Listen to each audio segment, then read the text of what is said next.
बंधु माने आजिर एही कार्यक्रमटी तुला राशि पाई बहुत बेसी गुरुत्वपूर्ण अछि।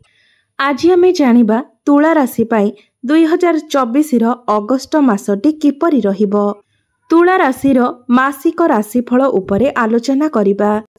तुला राशि रो व्यक्ति विशेष मानक पाई अगस्त मासटी किपरि रहिबो संपूर्ण रूपरे आमे सेही विषय रे आलोचना करिबा। तुला राशि रो स्वास्थ्य, शिक्षा, प्रेम, वैवाहिक जीवन, भाग्य, क्यारियर एवं व्यापार वाणिज्यर स्थिति किपरि रहिबो एही अगस्त 2024 रे से विषय रे विस्तार रूपरे आलोचना करिबा। नवग्रहंकर स्थिति मध्य देखिबा। नवग्रह केउ प्रकार फल प्रदान करिबारे सक्षम हेबे से विषय रे जानिबा एवं परिशेष रे अशुभत्व प्रदान करुथिबा ग्रह मानक पई किछि विशेष प्रतिकार विषय रे मध्य जानिबा। सेथिपाई भिडियोटी को स्किप न करी शेष पर्यंत निश्चय देखंतु एवं आपणकर जदि तुला राशि होइथाय तेबे भिडियोटी को लाइक करी चैनल टी को सब्सक्राइब करि दियंतु एवं कमेंट बॉक्स रे जय श्री जगन्नाथ निश्चय लिखंतु। अगस्त मास आरंभ रे तुला राशि रे नवग्रहंकर स्थिति विषय रे सर्वप्रथमे जानिबा। बंधु माने राशि चक्रर सप्तम राशि हेउछि तुला राशि एवं आपणकर राशिर अधिपति हेउछंती शुक्रदेव एवं शुक्र आपणकर एकादश भावरे विराजमान अछंती एवं शुक्रंक सहित बुध मध्य विराजमान अछंती। पंचम भावरे शनि विराजमान अछंती। षष्ठ भावरे राहु विराजमान अछंती। आपणकर अष्टम भावरे गुरु एवं मंगल विराजमान अछंती। दशम भावरे सूर्य विराजमान अछंती एवं द्वादश भावरे केतु विराजमान अछंती। तेबे सबुठु प्रथमे आसंतु जानिबा आपणकर स्वास्थ्य किपरि रहिबो एही अगस्त 2024 रे।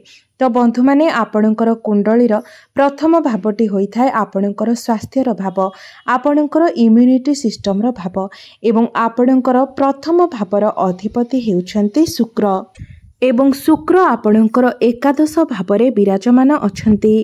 शुक्र आपणकर एकादश भावरे 25 अगस्त पर्यंत रहिबे। मात्र 25 अगस्त परे शुक्र आपणकर द्वादश भावको चलन करिबे। द्वादश भावटी को कुंडली रे एते भलो बोली विचार करा जाय नथाय एवं शुक्र आपणकर द्वादश भावरे निचस्थ हेबे जहा फल रे आपणकर स्वास्थ्य रे टिके समस्या देखा देई पारे। सेथिपाई 25 अगस्त परे आपण निज स्वास्थ्यर जत्न नियंतु। बाहरे अधिक बुलाबुली करिबा कारणरू थकापण भली समस्या देखा देई पारे। पेट जनित समस्या देखा देई पारे। मुंड बिंधा भली समस्या मध्य देखा देई पारे। सेथिपाई आपण आपणकर खाद्यपेय उपरे नियंत्रण रक्षा करंतु। मात्र 25 अगस्त पूर्वरु आपणकर स्वास्थ्य बहुत भल रहिबो। एकादश भावटी आमर इच्छा पूर्तिर भाव होइथाय, लाभर भाव होइथाय।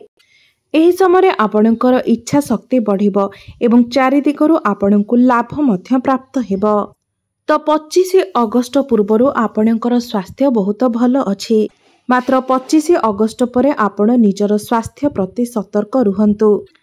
एबे जानिबा आपणकर शिक्षा क्षेत्र किपरि रहिबो एही अगस्त 2024 रे।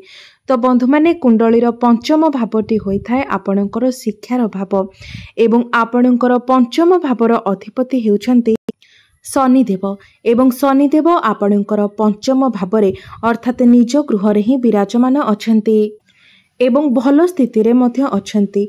तो एही मासटी शिक्षार्थी मानक पई बहुत भल रहिबो। विद्यार्थी माने सेमानक पाठ पढ़ारे बहुत अधिक उन्नति करिवे। प्रथम कथा हेउछि शनि एठारे बहुत भल स्थिति रे अछंती। द्वितीय रे बुध एवं शुक्र मध्य आपणकर पंचम भाव को देखुछंती। एही समय आपणकर ज्ञान बढ़िबो, बुद्धि बढ़िबो एवं ज्ञान एवं बुद्धि बल रे आपण निजर शिक्षा क्षेत्र रे बहुत अधिक उन्नति मध्य करिवे। पाठ पढ़ारे आपणकर आग्रह बढ़िबो एवं पाठ पढ़ारे जदि किछि समस्या थिला तेबे एही अगस्त मासरे आपणकर सेही सबु समस्या गुड़िकर मध्य समाधान होई जिवो। जदि आपणकर किछि एग्जाम अछि तो 25 अगस्त पूर्वरु समय आपणक पई भल रहिबो। जदि आपण कौनसी उच्च शिक्षा करबा पई चाहुछंती, कौनसी स्थान रे एडमिशन नेबा पई चाहुछंती किंबा कौनसी फॉर्म फिलअप करबा पई चाहुछंती तो निश्चय भाबरे आपण करंतु। एही मासटी आपणको पई भलो रहिबो। तेबे एही मासटी रे आपणकर पाठ पढ़ार स्थिति सर्वोत्तम रहिबो। एबे जानिबा आपणकर प्रेम जीवन किपरि रहिबो एही अगस्त 2024 रे। तो बंधु माने कुंडलीर पंचम भावटी शिक्षार भाव हेबा सहित पंचम भावटी होइथाय प्रेमर भाव, संतानर भाव एवं आपणकर पंचम भावर अधिपति हेउछन्ते शनि एवं शनि आपणकर पंचम भावरे अर्थात स्वगृह रे विराजमान अछन्ति एवं बुध एवं शुक्र मध्य आपणकर पंचम भाव को देखुछन्ति। बंधु माने एही मासरे आपणकर प्रेम जीवन सर्वोत्तम रहिबो, कारण शनि एवं शुक्र परस्पर को देखुछन्ति, जहा फलरे आपणक मध्यरे भल पाइबा बढ़िबो। आपणकर संपर्क सुमधुर हेबो। आपण परस्पर को भल भाबरे बुझी पारिबे। आपणक मध्यरे बुझामणा भल रहिबो एवं पूर्वरु जदि किछि समस्या थिला तेबे सेही समस्यार समाधान मध्य होई जिवो। आपणकर भल पाइबा विवाहर रूप मध्य नै पारे। एबे आसंतु जानिबा आपणकर वैवाहिक जीवन किपरि रहिबो एही अगस्त 2024 रे। तो बंधु माने कुंडलीर सप्तम भावटी होइथाय आपणकर वैवाहिक जीवनर भाव, आपणक जीवन साथीर भाव।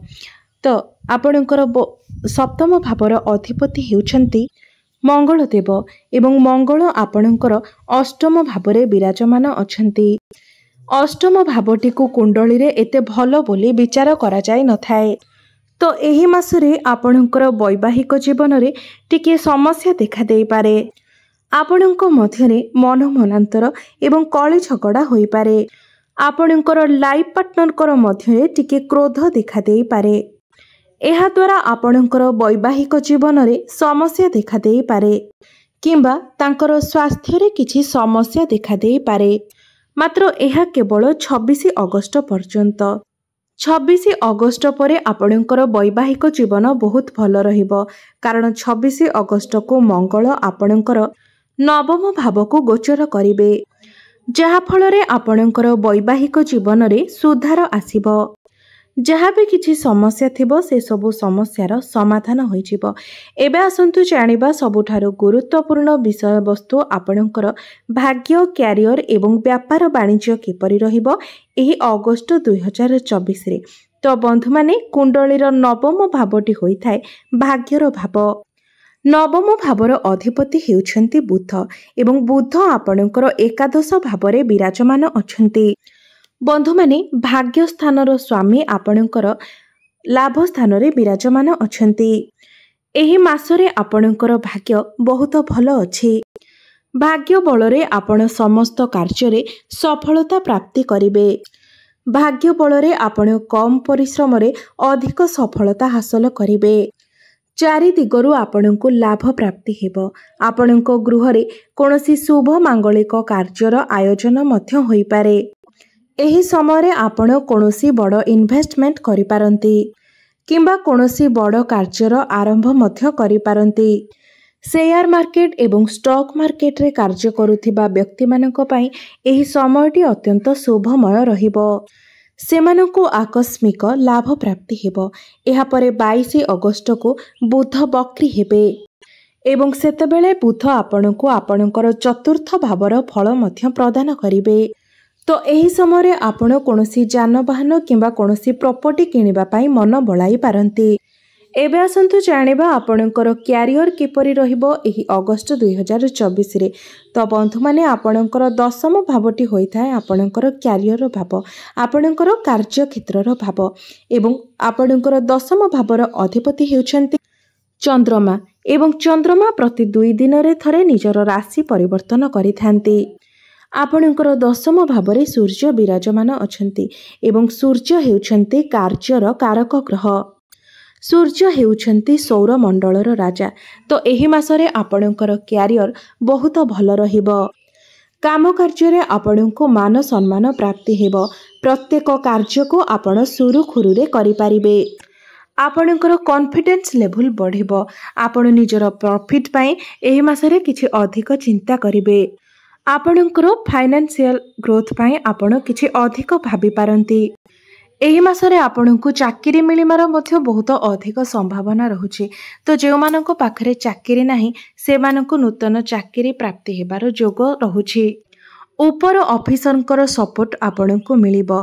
कार्य क्षेत्र रे आपणको मान सम्मान मध्य प्राप्ति हेबो। किछि बड़ बड़ लोकंक सहित गुरुजन मान्य लोकंक सहित आपणकर संपर्क स्थापन होई पारे। एवं 16 अगस्त को सूर्य आपणकर एकादश भाव को चलन करिवे। 16 अगस्त परे आपणकर फाइनेंशियल ग्रोथ हेबो। डेली इनकम वृद्धि पाइबो।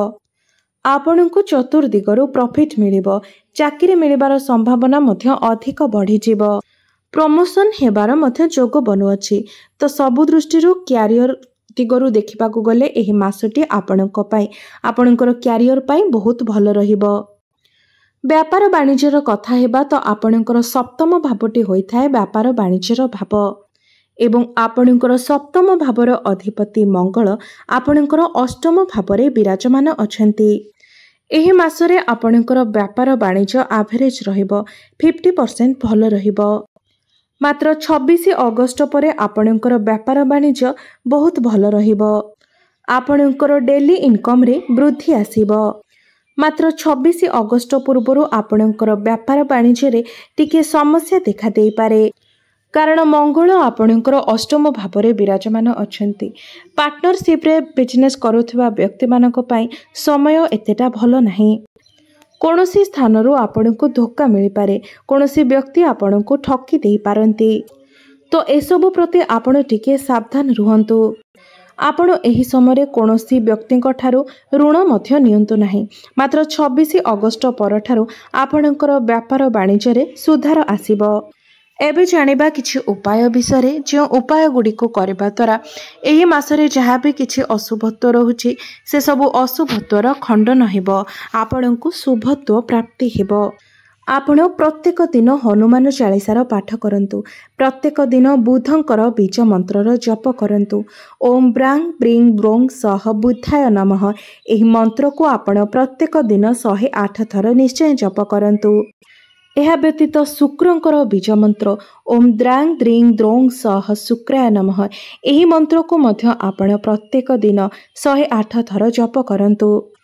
जहाँ भी किछि समस्या रहुछि से सबु समस्यार समाधान होई जिवो। आपणको शुभत्व प्राप्ति हेबो। भाग्ୟରେ परिवर्तन आसीबो। आपण मानकर जीवन मंगलमय हेउ एहा ही मोर ईश्वरंक निकटरे प्रार्थना। धन्यवाद।